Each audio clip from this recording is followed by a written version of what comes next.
아멘. 귀한 찬양 감사합니다. 할렐루야. 경찰서 100개를 세우는 것보다 예배당 하나 세워지는 것이 훨씬 더 낫다라고 백범 김구 선생이 말할 정도로 우리 한국 초기 기독교회는 인정받고 영향력이 있었던 교회였습니다. 그러나 지금 한국 교회의 위상이 말할 수 없이 심각합니다. 비록 교인 수는 적었어도 그토록 영향력이 있었던 우리 기독교의 위상이 왜 이렇게 추락해 버렸을까요? 여러 요인들을 지적합니다. 종교사회학자들 또 사회과학자들은 여러 가지 원인들을 이야기하고 있는데, 저는 이 모든 교회의 문제는 교회의 로드십, 다시 말하면 교회의 주인됨의 문제다라고 저는 믿습니다. 과연 누가 교회의 주인이냐? 과연 누가 실질적으로 교회를 움직여가고 있느냐라는 것이죠.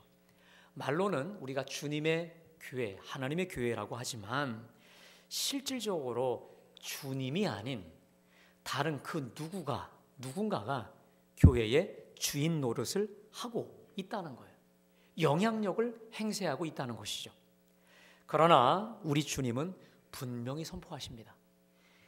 내가 이 반석 위에 내 교회를 세우리니. 내가 이 반석 위에 내 교회라는 것이죠. 베드로가 고백했듯이 주는 그리스도시요 살아계신 하나님의 아들이시니라 라고 하는 이 고백의 반석 위에 내 교회는 내가 친히 세우리라 우리 주님이 말씀하셨습니다. 여러분, 우리 갈보리 교회 주인은 오직 우리 주님이신 줄로 믿습니다. 갈보리 교회 주인이 주님이시라는 것은요, 우리 예수님이 실질적으로 우리 교회를 움직여 가신다는 거예요. 다시 말해 우리 제단을 향해 품고 있는 우리 주님의 그 소원, 그 생각, 그 뜻이 우리 교회를 역동적으로 움직여 가신다는 것입니다. 그렇다면 우리 예수님은 우리 갈보리 교회가 어떤 교회가 되기를 원하실까? 우리 제단을 향해서 우리 예수님이 품고 있는 그 마음의 간절한 소원이 무엇일까요? 주님이 오늘 본문을 통해서 아주 그림처럼 청사진으로 보여주셨습니다. 사복음서 전체를 보면요, 우리 주님은요 정말 바쁘게 사셨어요. 얼마나 바쁘게 사셨는지 음식 먹을 겨를도 없으셨고 주무실 시간도 없으실 정도로 바쁘게 사셨는데, 사도 요한은 요한복음 21장 25절에서 얼마나 바쁘게 사셨는지 이렇게 말합니다. 예수께서 행하신 일이 이외에도 많으니 만일 낱낱이 기록된다면 이 세상이라도 이 기록된 책을 두기에 부족할 줄 아노라 라고 하실 정도로 우리 주님은 정말로 많은 일을 하셨습니다. 자, 그런데 우리 주님이 많은 일을 하셨지만 그 행적을 오늘 본문은 세 가지로 요약을 하고 있습니다. 제가 35절을 봉독합니다. 예수께서 모든 도시와 마을에 두루 다니사 그들의 회당에서 가르치시며 천국 복음을 전파하시며 모든 병과 모든 약한 것을 고치시니라. 우리 예수님의 사역은 크게 세 가지입니다. 모든 도시와 마을에 두루 다니시며, 첫째는 회당에서 가르치셨고, 두 번째는 천국 복음을 전파하십니다. 그리고 마지막으로 모든 병과 약한 것을 고치셨다.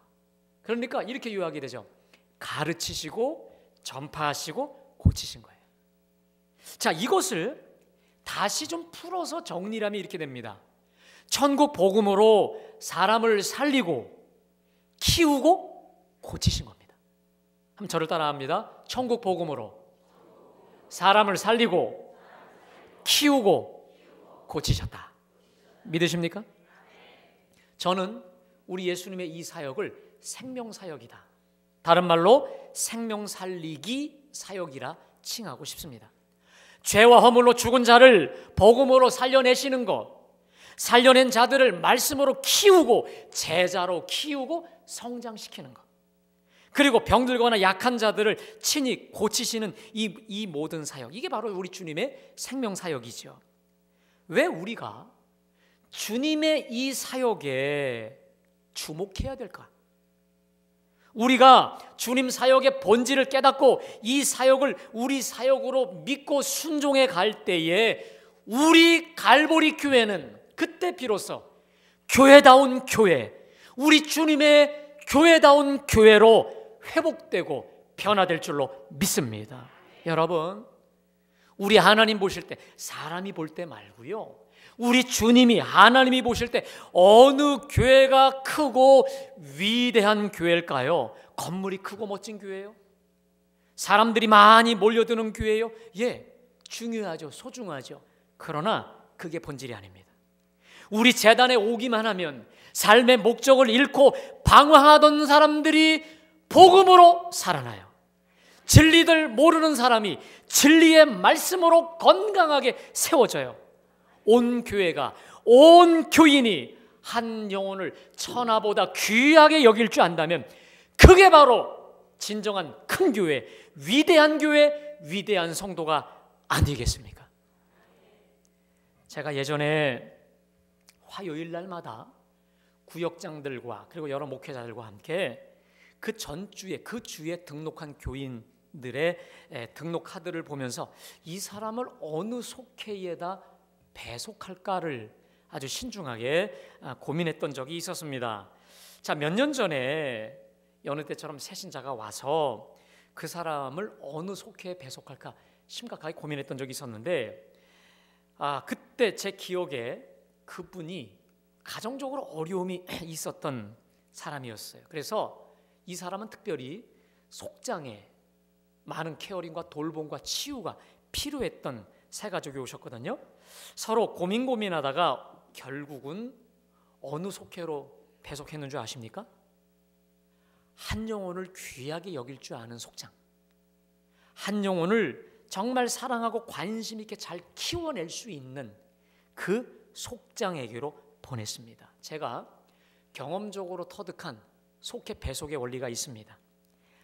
아무리 인원이 조금 많더라도 그 속회에 그 사람을 잘 살려낼 속장에게로 결국 믿고 맡겨지더라라는 거예요. 자, 제가요 이 일련의 과정들을 쭉 지켜보면서 그때 하나님이 제 속에 우리 하나님의 심장을 제 속에 주셨어요. 우리 하나님도 고민하시겠다. 여러분, 이 새가족 카드를 가지고 우리가 고민하듯이 우리 주님도 고민하시겠다라는 생각을 하게 됐어요. 내 양, 한 천하보다 소중한 내 새끼를 어느 교회에 보낼까? 우리 주님의 고민하는 그 마음이 제 속에 그냥 몰려왔어요. 당신의 귀한 양들 맡기실 교회를 두루두루 찾으실 텐데 어느 교회 맡기실까?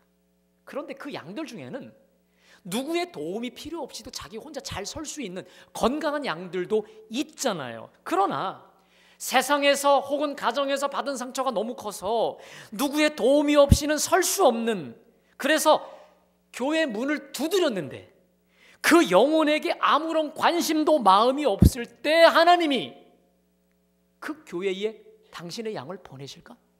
새 가족이 분명히 왔는데 새 가족이 왔어도 아무런 관심도 없고 그 사람에게 아무것도 묻지도 않아요. 우리끼리만, 자기들끼리만 끼리끼리 모여서 웃고 놀고 이야기하고 교제하는 그 교회에 당신의 양을 보내실까요? 거기 맡겼다가 천하보다 귀한 내 양, 내 새끼가 죽을 거 뻔한데, 또 유리 방황할 거 뻔하는데 거기 보내실 수 있을까? 이 마음이 제 속에 들면서 제가 그때 주먹을 불끈 쥐고 하나님 앞에 결단한 게 있습니다. 주님이 언제라도 마음껏 당신의 양을 맡길 수 있는 그릇으로 준비되어 있으리라.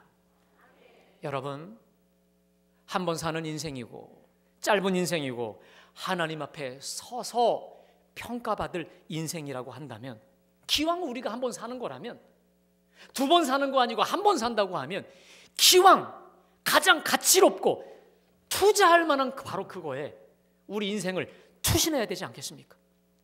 바로 어디에? 그것은요, 복음으로 사람을 살려내고 살려낸 그 사람을 하나님의 일꾼으로 키워내는 이 존귀한 사역에 우리의 남은 여생을 헌신하고 투신해야 될 줄로 믿습니다. 여러분, 그렇다면 우리 예수님은 과연 어떠한 마음으로 사람을 살리셨고 키우셨고 고치시는 그 사역을 감당하셨을까? 우리 36절 말씀을 다 같이 봉독합니다. 시작. 불쌍히 여기시니 이는 그들이 목자 없는 양과 같이 고생하며 기진함이라. 예, 여기 보세요. 무리를 보시고 불쌍히 여기셨다. 우리 예수님은 불쌍히 여기는 그 마음을 가지고 이 사역을 감당하셨다는 거예요. 여기서 이 불쌍히 여긴다라는 이 단어가요, 복음서에 보면 예수님께서 기적을 행하실 때마다 불쌍히 여기시고 긍휼히 여기시고 이런 말씀이 나와요. 중요한 단어인데 이게 헬라어 단어에는 스프랑크 니조마이라고 합니다. 자, 이것을 직역하면 이겁니다. 창자가 끊어지는 듯한 마음. 우리 애 끓는다 하지 않습니까? 그 애가 뭐냐면 창자입니다. 창자가 끊어지는 그 심정과 마음을 가지고 사람들에게 달려가셨다는 거예요. 영어에 compassion, 함께 아파한다라는 거예요. 그 이유가 있습니다. 왜 주님이 이렇게 아파하셨을까? 그들이 목자 없는 양과 같이 고생했다. 그리고 기가 다 빠졌다는 거예요. 어디로 가야 할지 어떻게 가야 될지 아무것도 몰라요. 유리 방황하며 고아처럼 내버려진 채로 소외되고 고통되어 있는 저들의 고통을 주님 자신의 고통으로 여기며 함께 공감하셨다는 거예요. 여러분, 광야 한복판에 널브러진 양을 생각해 보십시오. 비록 그 순간은 푸른 풀밭 쉴만한 물가에 있다 할지라도 여러분, 목자 없는 양이 푸른 풀밭에 있어 보십시오.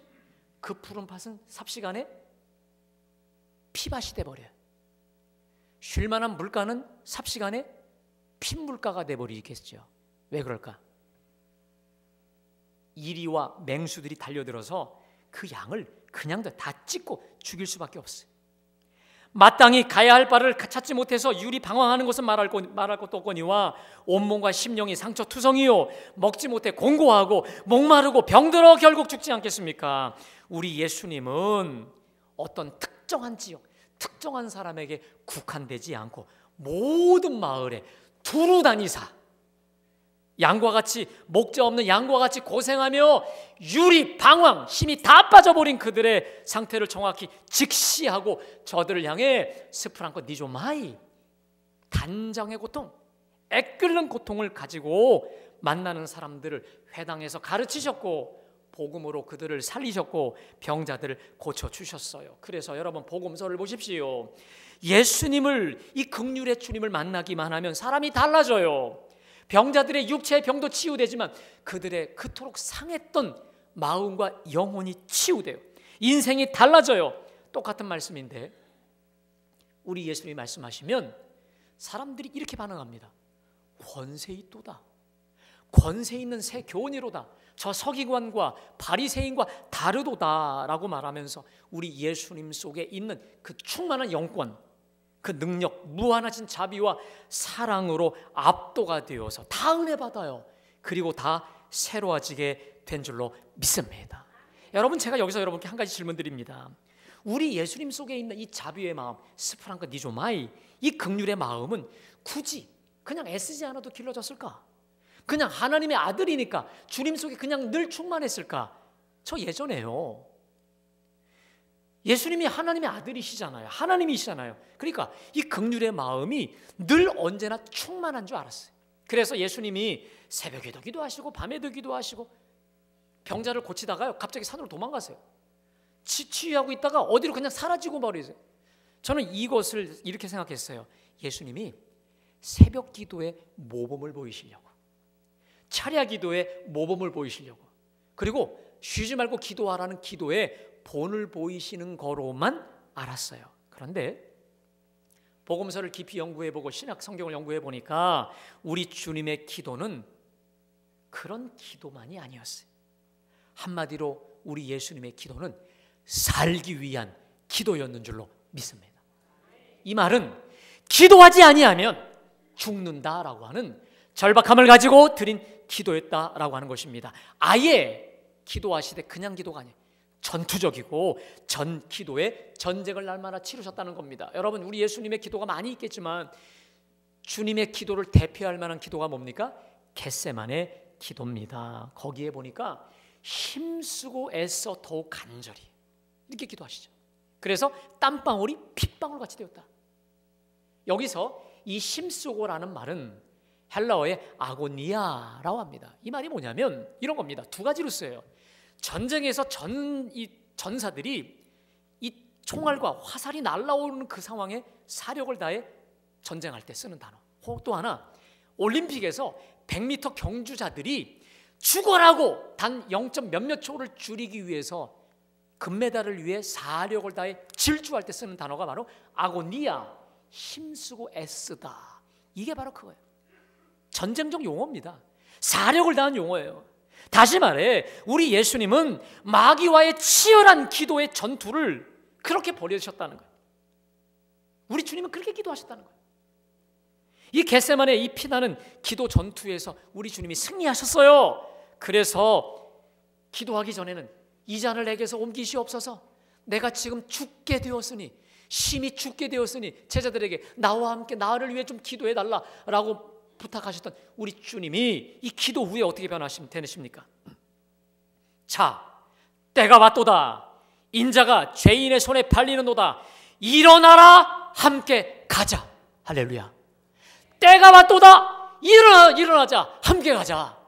오히려 자던 제자들을 다 깨워서 오히려 십자가 사명을 향해, 죽음의 그 길 갈보리를 향해 기쁨으로 당당히 맞서서 우리의 구원을 감당해 주신 줄로 믿습니다. 마찬가지로 우리 주님은 우리 하나님으로부터 그 긍휼의 마음, 자비의 마음을 얻기 위해서 겟세마네 그 기도처럼 새벽이고 밤이고 언제건 그렇게 기도하셨고, 처절히 기도하셨던 우리 주님께 우리 하나님 아버지께서 온유하시고 자비와 긍휼의 마음을 넘치게 하셔서 그 마음 가지고 가르치셨고 고치셨고 천국 복음을 전파하사 사람을 살려주신 줄로 믿습니다. 그렇다면 여러분, 그리스도의 제자요, 마땅히 그리스도를 본받아 하나님 기뻐하시는 그 교회, 하나님 기뻐하시는 그 성도가 되기 위해 우리에게 필요한 게 뭘까요?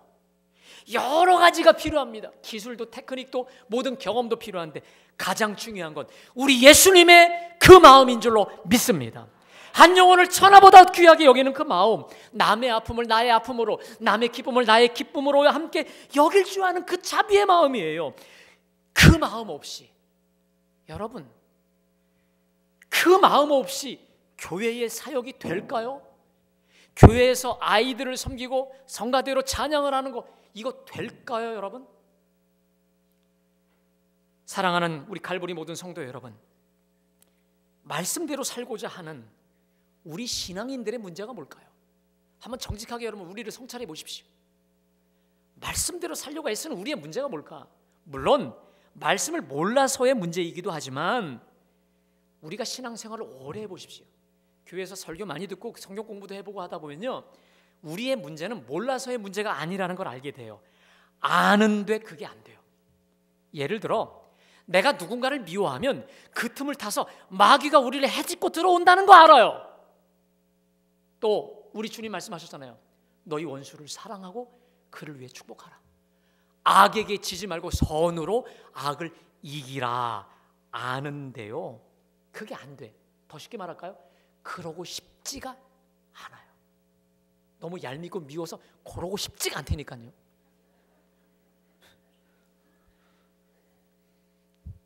우리가요, 처음에 은혜 받고 성령 받으면 만물이 새로워져요. 모는 이 천지 만물이 새로워집니다. 그런데 왜 날이 갈수록 교회 나와서 그렇게 기쁘게 처음에는 일을 하다가도요, 갈수록 주의 일하는 것이 또 주님께 헌신 봉사하는 것인데도 불구하고 왜 마음의 기쁨이 없고 의무적이고 율법적으로만 자꾸만 힘이 들까, 버거울까? 조금 솔직히 말하면 왜 이렇게 주일이 빨리 돌아올까요? 제가 너무 솔직하지요. 그것은요, 내 속에 주님의 마음이 사라져 버렸기 때문인 줄로 믿습니다. 주님의 그 마음이 사라지면 어떤 현상이 벌어진 줄 아세요? 나만 남아요. 내가 자기의, 자기 열심, 자기 경험만 남아요. 예전에 우리 주님은 사라집니다. 주님의 은혜도, 주님의 영광도 사라져서 자기만 남아요. 다 교인들끼리 자기만 남으니까 자기끼리 싸우죠. 뭘 해도 기쁘지 않아요. 봉사에도 의미도 감사함도 없어요. 그렇다면 우리가 결국 누가 되는 줄 아십니까? 예수님이 복음서에서 그토록 질타하셨던 서기관, 특별히 바리새인, 회칠한 무덤이라, 독사의 새끼라 얘기했던 그 바리새인이 우리가 되는 거예요. 현대판 바리새인 되지 않겠습니까? 우리 주님의 그 마음이라는 건요, 내 속에는 없어요. 아무리 쥐어짜도 내 마음에는 없기 때문에 우리 주님처럼 아버지께 간절히 구하여 부음받아야 될 줄로 믿습니다. 우리 하나님께 우리가 달라붙어서 주님과 동행함으로 예수 그리스도의 그 생명과 수액을 우리 속에 빨아들여 오도록, 흘러 넘치도록 간구해야 하지 않겠습니까? 그래서 우리 주님은 요한복음 15장에서 주님과 우리와의 관계를 포도나무와 가지의 비유로 말씀하고 있습니다. 특별히 요한복음 15장 5절에서 이렇게 말씀하십니다. 나는 포도나무요 너희는 가지라. 그가 내 안에, 내가 그 안에 거하면 사람이 열매를 많이 맺나니 나를 떠나서는 너희가 아무것도 할 수 없느니라. 한번 따라합시다. 나를 떠나서는 너희가 아무것도 할 수 없음이라. 믿으십니까? 여러분, 우리 주님과의 우리와의 관계를 이보다 더 생생하게 말씀한 구절이 또 있을까? 여러분, 어떤 가지가 그 줄기에 붙어 있지 않고 살 수 있을까? 어떤 가지가 이 줄기에 붙어 있지 않고 열매를 맺을 수 있겠습니까? 생명의 수액을 빨아 올릴 수 있겠습니까? 곧 마르고 비틀어져 죽지 않겠습니까? 그래서 이 가지에, 이 줄기에 붙어 있지 못하는 가지의 운명을 요한복음 15장 6절에 이렇게 말합니다. 사람이 내 안에 거하지 아니하면 가지처럼 밖에 버려져 마느나니 사람들이 그것을 모아 불에 던져 사르느니라. 가지가 이 줄기에 붙어 있지 못하면 결국 잘라져 땔감으로 뿐이 버려질 수밖에 없다라고 하는 것입니다. 마찬가지로 여러분, 그래서 이 요한복음에만 주님 안에 거하라, 이 거하라고 하는 이 단어가 40회나 등장을 합니다. 근데 이 단어는 현재 진행형으로 주로 쓰이고 있습니다. 명령이에요. 이 말은 명령, 계속적인 의미가 있습니다. 무슨 말입니까? 너희가 포도나무를 잠시도 떠나지 않고 그곳에 계속 머무르면이라는 거예요. 아예 그 나무 속에 계속 달라붙어버리라, 이런 뜻입니다. 여러분, 찰거머리를 아십니까? 거머리는 일단 몸에 붙으면 어떻게 되나요? 이거 아무리 떼어도 이거 안 돼요. 들러 붙어버리죠. 달라붙어버립니다. 그러면서 사람 속에는 피를 빨아들이듯이 이 거하면이라는 단어를 가장 쉽게 설명할 수 있는 게 찰거머리처럼 달라붙으라는 거예요. 우리 생명이신 주 예수님께 달라붙으시라는 거예요. 그 주님의 말씀에 들러붙어서 주님의 말씀을 빨아들이라는 거예요. 주님의 생명과 영양과 자양분을 나의 것으로 빨아들여 충만해지라는 말씀인 줄로 믿습니다. 내가 주님께 들러붙는 것뿐만이 아니라 주님께 온전히 사로잡히라는 거예요. 내가 주님을 붙잡는 것을 떠나 우리 주님이 우리를 잡고 사로잡고 온전히 주님께 매인 사람이 되라, 이 말씀이 바로 거하라고 하는 말씀인 줄로 믿습니다. 그러할 때에 우리 주님의 기도 응답도 너무도 빠르게 된다는 거예요. 너희가 내 안에 거하고 내 말이 너희 안에 거하면 무엇이든지 원하는 대로 구하라. 그리하면 이루리라. 우리가 주님의 기도 응답을 받지 못하는 가장 큰 원인 중에 하나가 나와 너와의 관계가 먼저 틀어져 있다는 거예요. 주님 안에 거하라. 주님 안에 달라붙어 있으라. 그리하면 뭐든지 이루리라 말씀하시고 있는 것이죠. 그래서 여러분, 우리가 주님 안에 거하기 위해 기도하기 싫은 중에도 기도하는 거예요. 새벽을 깨우고 심야를 깨워 부르짖고 간구하는 겁니다. 그래서 제 아무리 바쁘고 할 일이 많아도 먼저 주님 앞에 온전히 예배를 드리는 거예요. 그래서 제 아무리 바빠도 하루에 단 한 구절이라도 말씀을 묵상하고 말씀을 붙잡고 말씀대로 살려고 바둥거리는 거예요. 그래서 우리 주님의 지체들인 형제 자매들과 함께 속회로 선교회로 모여서 은혜와 사랑이 흐르는 코이노니아, 친교와 교제를, 그리고 함께 기도 제목을 나누며 기도하는 것인 줄로 믿습니다. 저는 새벽에, 요즘에 하나님이 저에게 새벽마다 이런 기도 제목을 주세요. 이렇게 기도하라 주세요. 우리 갈보리 재단에 주님의 은혜가 흐르고 성도들 간에 사랑이 흐르게 하여 주시옵소서. 여러분, 은혜가 흐르고 사랑이 흐르는 교회 멋있지 않나요? 제가 받고도, 제가 말하고도 신기해요. 은혜가 흐르고 사랑이 흐르는 교회. 우리 재단에 속한 모든 교우들이 한 영혼의 가치를 깨닫고 가장 귀하게 여기게 되시기를 간절히 축복합니다. 왜 그럴까요? 왜 한 영혼을 가장 가치롭게 우리가 여겨야 될까? 우리 예수님이 저와 여러분을 그렇게 가장 가치롭게 여겨 주셨잖아요. 그래서 당신의 목숨과 우리를 바꾸시지 않았습니까?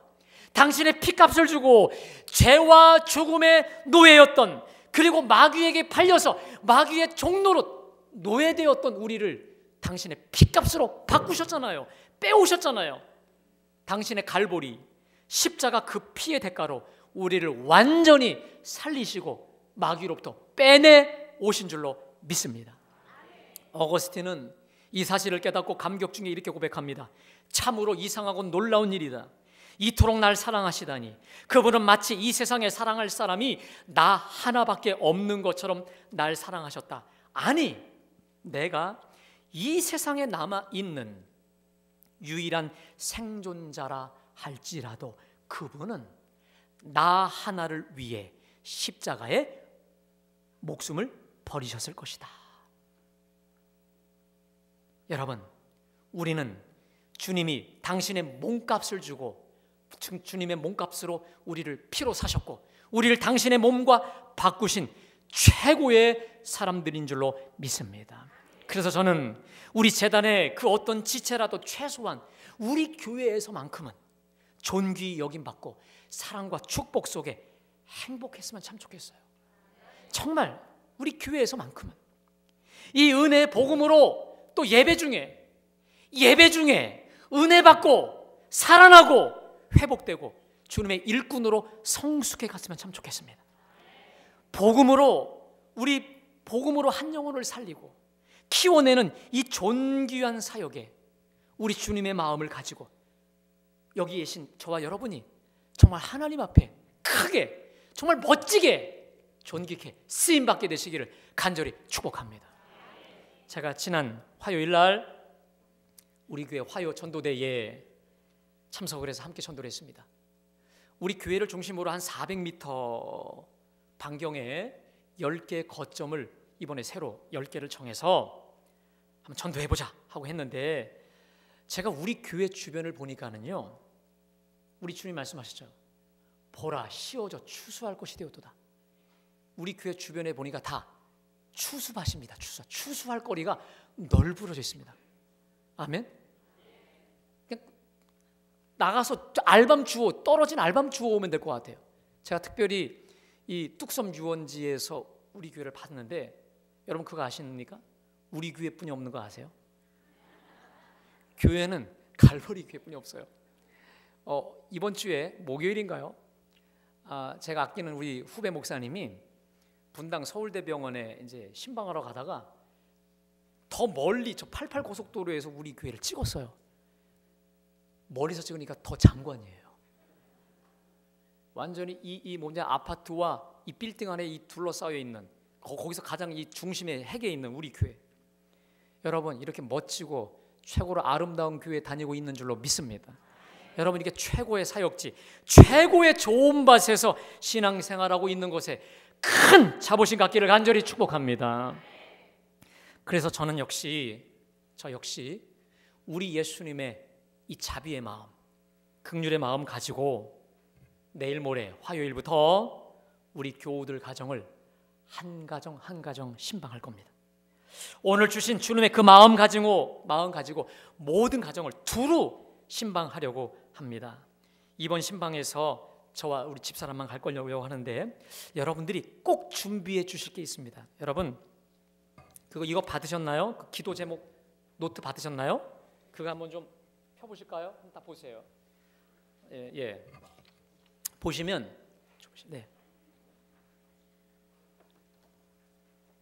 이것을 왼쪽에 제출용이고 보관용인데 여러분 이게 뜯어보시면 이렇게 뜯어보시면 제출용을 저에게 주시면 돼요.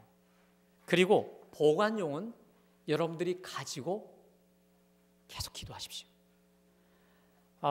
특별히 이 기도 응답 노트에는요 뻔한 거 적지 마십시오. 뻔한 거는 내가 응답된 줄도 몰라요. 그러니까 그런 적지 마시고요. 가장 응답되고 싶은 내밀한 것까지 적으십시오. 왜냐하면 이것은 저만 보겠습니다. 그리고 저는 새벽마다 또 기도할 때마다 이 기도 제목 가지고 올해 1년 동안 기도할 것입니다. 그리고 혹시 응답이 되시걸랑 저한테 응답됐다고 좀 카톡으로 보내주세요. 주님 모실 때 열심히 기도하는데 야 그거 이미 끝났다. 좀 썰렁하잖아요, 여러분. 여러분들이 그래서 오늘 갖고 가셔서 기도하시면서 이 기도 제목을 정말 간절하게 적으십시오. 기도하면 적으시고 제가 좀 당부하고 싶은 게 있는데 신방 받으시면서는 어떤 음식도 준비하지 마시고 물만 준비해 주시고요. 특별히 저를 위해 신신당부합니다. 어떤 물질도 준비하지 마십시오.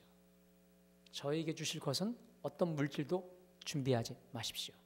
대신 우리 하나님께 올려드릴 신방 감사 예물은 그날 준비하지 마시고 신방 받고 나서 감사의 마음을 담아서 그 주에 교회 재단에 하나님께 드리시기를 바랍니다.